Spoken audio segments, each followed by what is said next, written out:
Bollywood cafe आज explain कर रहा है एक American psychological thriller movie deep water, जो हाल ही में 22 में रिलीज हुई है। मूवी के सेंट्रल कैरेक्टर में एक कपल हैं जिनकी मैरिज को कुछ साल हो गए हैं। हस्बैंड विक और वाइफ मेलिंडा आज अपने एक फ्रेंड के घर पे पार्टी में जा रहे हैं। मेलिंडा विक को कहती है कि क्या तुम मुझे मेरी हील पहना दोगे क्या? तो विक खुशी खुशी उसको हील पहना देता है। मेलिंडा विक को कहती है कि तुम जानते हो ना मैं तुमसे कितना प्यार करती हूँ।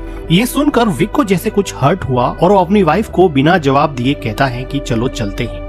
विक और मेलिंडा अपने फ्रेंड के घर पे पार्टी में जाते हैं। वहाँ पर मेलिंडा को अपना एक पुराना दोस्त जॉयल मिल जाता है, जिसके साथ वो बिजी हो जाती है। इधर विक अपने फ्रेंड्स के साथ कुछ बातें करने के बाद में मेलिंडा को ढूंढता है, तो वो देखता है कि मेलिंडा घर के नीचे स्विमिंग पूल में जॉयल के साथ एंजॉय कर रही है और उसको किस भी कर रही है। ये देखकर मेलिंडा के हस्बैंड विक को दुख हुआ, लेकिन सरप्राइजिंगली अपनी बीवी को दूसरे किसी आदमी के साथ देखने के बाद में भी विक शॉक नहीं हुआ। उसको कुछ भी सरप्राइजिंग नहीं लगा। विक के फ्रेंड भी विक को कहते हैं कि तुम्हारी वाइफ और जॉयल के कुछ रिलेशन लग रहे हैं, तुम कुछ करते क्यों नहीं?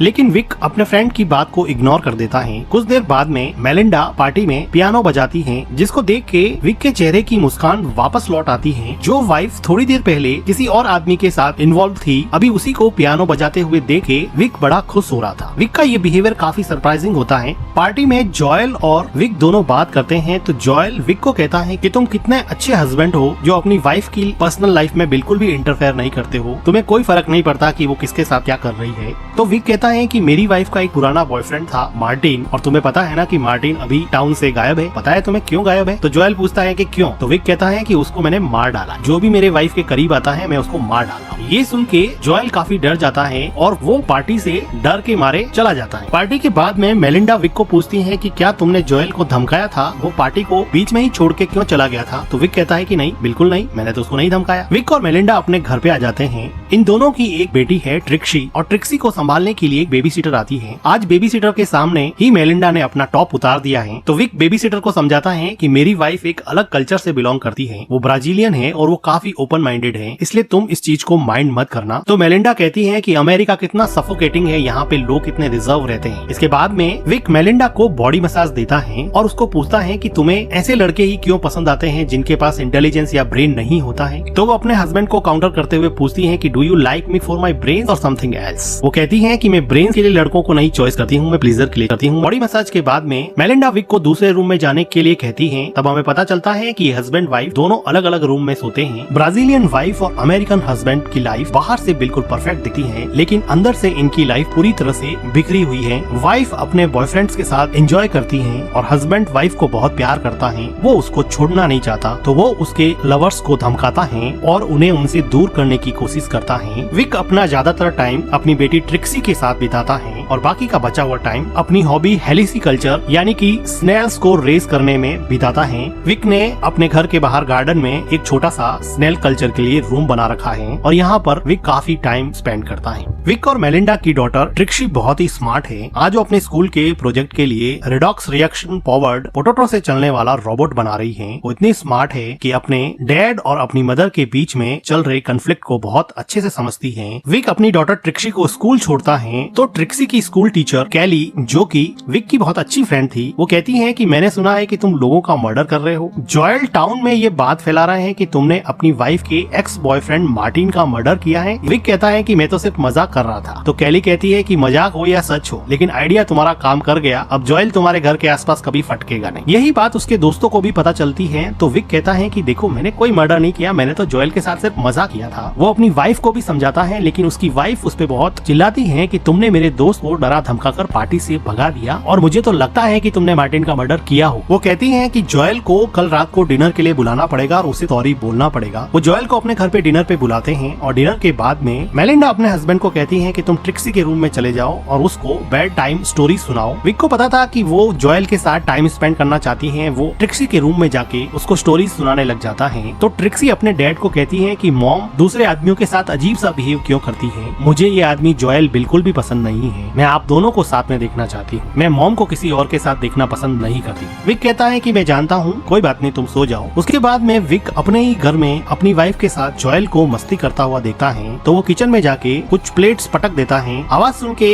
ये दोनों बाहर आते हैं। बाहर आने पर विक जोएल को कहता है कि मैं तुमसे कोई सॉरी वॉरी बोलने वाला हूँ नहीं। तुम्हें एक बात बता दूं कि मार्टिन का मर्डर मैंने ही हैमर मार मार के किया था। जोएल और ज्यादा डर जाता है और वहाँ से चला जाता है। नेक्स्ट डे विक, मेलिंडा और ट्रिक्सी अपने फ्रेंड की एक पार्टी में जाते हैं जहाँ पर उनको एक राइटर डॉन मिलता है। डॉन कहता है कि मैं मूवीज की स्टोरीज लिखता हूँ, शॉर्ट स्टोरीज लिखता हूँ, तुम क्या करते हो? तो विक बताता है कि मैं सॉफ्टवेयर इंजीनियर हूँ और मैं चिप बनाता हूँ जो ड्रोन टेक्नोलॉजी में यूज होते हैं। तो डॉन कहता है अच्छा ड्रोन्स में यूज होते हैं, मतलब तुम अफगानिस्तान में बॉम्ब गिरवाने वाले काम करते हो। तो विक कहता है कि बॉम्ब ही क्यों, अगर तुम किसी भूखे आदमी को ढूंढ लो तो उसके घर पे खाना भी पहुँचाया जा सकता है। तो डॉन कहता है कि पहुँचाया तो जा सकता है लेकिन खाना कोई पहुँचाता नहीं है, सिर्फ बॉम्ब ही गिराते हैं। और इसी बात में डॉन और विक के बीच में मन ही मन अनबन हो जाती है। तो डॉन आर्ग्यूमेंट हारता है तो वो कहता है कि तुमने मार्टिन को मारा था, मैंने भी सुना है। तो विक कहता है कि ये तो एक जोक था, तुम उसको इतना सीरियसली क्यों ले रहे हो? पार्टी में विक अपनी क्लोज फ्रेंड और ट्रिक्सी की स्कूल टीचर कैली के साथ डांस करता है, जिसको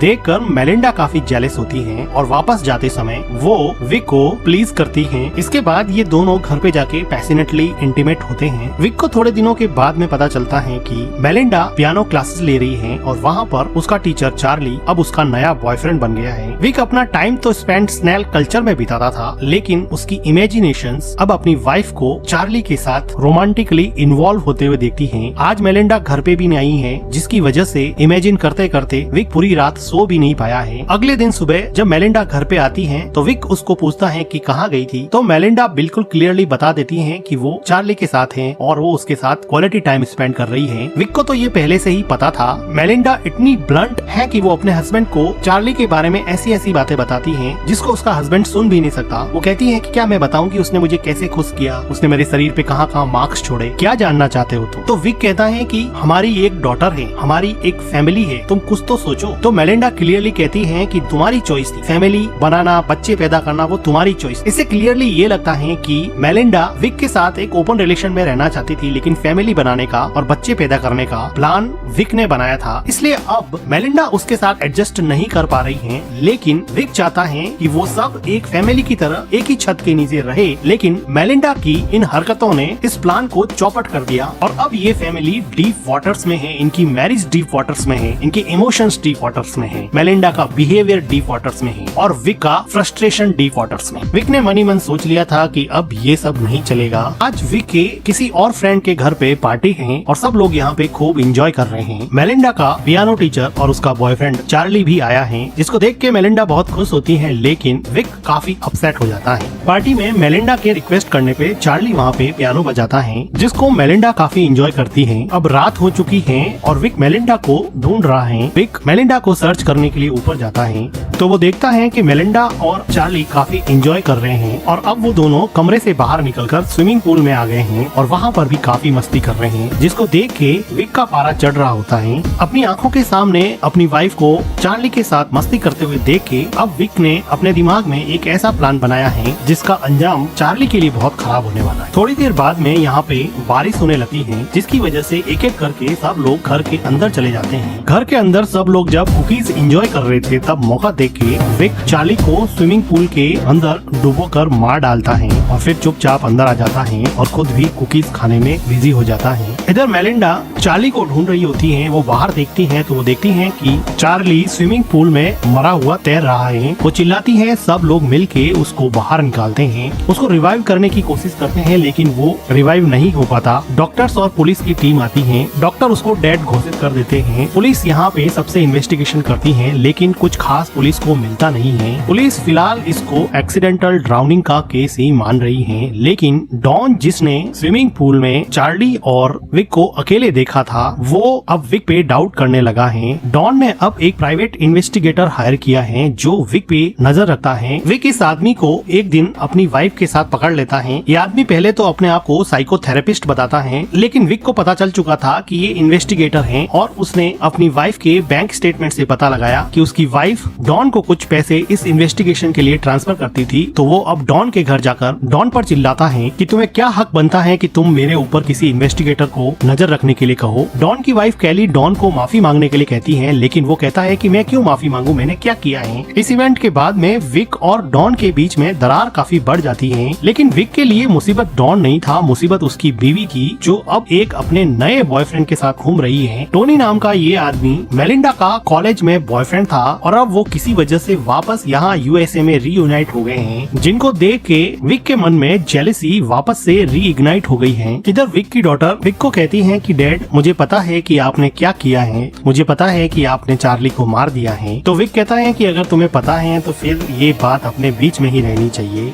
इसके बाद में ट्रिक्सी अपने रूम में जाती है तो विक मेलिंडा को अपने नए बॉयफ्रेंड टॉनी से बात करते हुए ऊपर से सुन रहा होता है। तो सुनता है कि मेलिंडा कह रही है कि कब चलने का प्लान है। ट्रिक्सी को इस बात की धीरे धीरे आदत पड़ जाएगी, वो वहाँ पे एडजस्ट कर लेगी। मेलिंडा की ये बातें सुन के विक को ये बात समझ में आ गई कि वो ब्राजील जाने का प्लानिंग कर रही है और वो ट्रिक्सी को भी अपने साथ में ले जाएगी और वो टोनी के साथ जाकर वापस अपनी नेटिव कंट्री ब्राजील में बसने का प्लान कर रही है। अगले दिन विक का गुस्सा और बढ़ जाता है जब टोनी मेलिंडा के बुलाने पर उसके घर आता है और मेलिंडा के साथ लंच करके डांस करता है और उसके साथ काफी इंजॉय करता है। विक को ये सब बिल्कुल भी सहन नहीं हो रहा होता है, इसलिए वो अगले दिन टोनी को एक रेस्टोरेंट से निकलते हुए पिक कर लेता है और कहता है कि मेलिंडा ने यहाँ से थोड़ी दूर पर एक प्रॉपर्टी की साइट देखी है, चलो देख के आते हैं। इंसिस्ट करने पर टोनी कार के अंदर बैठ जाता है और ये दोनों इस टाउन से काफी दूर एक हाइकिंग साइट पे जाते हैं और विक यहाँ पे काफी रफ कार चलाता है, जिसको देख के टोनी को बड़ा अजीब लगता है। अब ये दोनों हाइकिंग साइट पे नीचे उतर जाते हैं। टोनी थोड़ा आगे चला जाता है तो विक एक पत्थर उठा के टोनी के सर पे अटैक कर देता है, जिसकी वजह से टोनी लुढ़कता लुढ़कता हाइकिंग साइट के बिल्कुल नीचे एक रिवर के पास जाके मर जाता है। विक नीचे आता है और टोनी की जेब से उसका वॉलेट निकाल देता है। विक टोनी की डेड बॉडी को एक बड़ा सा पत्थर अपने बेल्ट से बांधकर नदी के अंदर डुबो देता है। विक अपने डॉगी के साथ वापस घर पे आ जाता है और मेलिंडा को पूछता है कि आजकल टोनी नहीं दिखाई दे रहा, क्या बात है। विक अपनी डॉटर के साथ यहाँ पे अब आराम से शांति से खाना एंजॉय कर रहा है। मेलिंडा कहती है कि काफी दिन हो गए हैं हाइकिंग साइट पे पिकनिक पे नहीं गए, वहाँ पे चलते हैं। तो विक मेलिंडा और अपनी डॉटर के साथ हाइकिंग साइट पे पिकनिक के लिए चला जाता है और वहाँ पर विक अपने द्वारा ली हुई फोटोज को मेलिंडा को दिखाता है, जिसमें मेलिंडा की बहुत सारी फोटोज का कलेक्शन था, जिसे देख के मेलिंडा बहुत खुश होती है और वो कहती है तुम अकेले ही ऐसे हो जो मेरी सभी हरकतों के बावजूद भी मेरे साथ रहना चाहते हो, मैं सच में तुमसे प्यार करती हूँ। और वो काफी इमोशनल हो जाती है। अभी विक देखता है कि उसकी डॉटर ट्रिक्सी नदी के पास चली गई है, तो उसको लाने के लिए वो वहाँ जाता है। तो वो देखता है कि वहाँ पर टोनी की डेड बॉडी फूलने की वजह से पानी के ऊपर आ गई है। अब विक को लगा कि किसी को पता चल जाएगा, इसलिए वो वहाँ से मेलिंडा और ट्रिक्सी को लेके निकल जाता है, लेकिन जानबूझकर मेलिंडा का एक स्कार्फ वहाँ पे छोड़ देता है, जिसके बारे में मेलिंडा कार में पूछती है कि मेरा स्कार्फ वहीं पे रह गया है। तो विक अनजान बनते हुए कहता है कि कोई बात नहीं, मैं कल जाके ले आऊंगा। पिकनिक के बाद में घर आने पर मेलिंडा विक के साथ इंटीमेट होती है और विक को कई दिनों के बाद में ऐसा लगा कि शायद मेलिंडा बदल गई है। अगले दिन विक मेलिंडा के उठने के पहले ही स्कार्फ लेने के बहाने से हाइकिंग साइट पे जाता है। मेलिंडा पीछे उठती है और विक को ढूंढती है और विक के स्नेल वाले रूम में पहुंचती है, जहां पर चेक करने पर वो देखती है कि टोनी का वॉलेट वहां पे रखा हुआ है, जिसको देख के वो समझ जाती है कि उसके हस्बैंड ने ही टोनी को मारा होगा, इसलिए वो डॉन को कॉल कर देती है। इधर हाइकिंग साइट पे विक टोनी की बॉडी को ठिकाने लगा रहा होता है, तो वहाँ पर अचानक से डॉन आ जाता है और कहता है कि विक क्या कर रहे हो। तो विक कहता है कि मेरी वाइफ का स्कार्फ यहाँ पे रह गया था। तो वो कहता है कि देखो स्कार्फ तो मेरे पास है, और वो विक को बॉडी को पानी के अंदर धकेलते हुए देख लेता है और वो वहाँ से डर के मारे भागने लगता है। विक भी अपनी साइकिल लेके उसके पीछे भागता है। डॉन तेजी से कार चलाता है और कहता है कि चलो मुझे एक और स्क्रिप्ट मिल गई जिस पर मैं बुक लिखूंगा। अब वो पुलिस को मैसेज करना चाहता है, लेकिन ऑटो करेक्ट की वजह से मैसेज नहीं होता है और फोन नीचे गिर जाता है। यहाँ माउंटेन्स की वजह से कार प्रॉपर्ली चल नहीं रही थी, लेकिन विक इस साइड से काफी परिचित था, इसलिए वो अपनी साइकिल से शॉर्टकट लेके डॉन की कार के सामने आ जाता है, जिसकी वजह से डॉन उसको बचाने की कोशिश करता है और उसका बैलेंस बिगड़ जाता है और उसकी कार का एक्सीडेंट हो जाता है और वो कार के साथ ही नदी में डूब जाता है और वहीं मर जाता है। इधर मेलिंडा रोते हुए अपना बैग पैक करती हैं और यहाँ से जाने की तैयारी करती हैं, लेकिन मेलिंडा की डॉटर ट्रिक्सी वो बैग स्विमिंग पूल में फेंक देती हैं और कहती हैं कि मैं नहीं चलूंगी, मैं तुम्हें और डैड को एक साथ देखना चाहती हूँ। जिसे सुनकर ऐसा लगा कि मेलिंडा का मन बदल गया है। थोड़ी देर बाद में विक घर पे आता है और मेलिंडा को पूछता है कि क्या हुआ। मेलिंडा कहती है कुछ भी तो नहीं। मेलिंडा को सब कुछ पता था, लेकिन वो विक को कुछ नहीं बोल रही थी। मेलिंडा ने टोनी का वॉलेट जो स्नेल रूम से मिला था उसने अब वो जला दिया है, क्योंकि उसको रियलाइज हो गया है कि उसके हस्बैंड से ज्यादा उससे कोई प्यार नहीं करता है और अब वो अपने हस्बैंड और अपनी डॉटर ट्रिक्सी के साथ एक अच्छी फैमिली की तरह जिंदगी गुजारेंगे। और इस तरह से गलत तरीके से ही सही, लेकिन विक ने अपनी मैरिज जो कि डीप वाटर्स में थी अभी आउट ऑफ डीप वाटर्स है। और इसी के साथ ये मूवी एंड हो जाती है। मूवी का एक्सप्लेनेशन अच्छा लगा हो तो वीडियो को लाइक कीजिएगा, हमारे चैनल को सब्सक्राइब कीजिएगा and thank you for watching.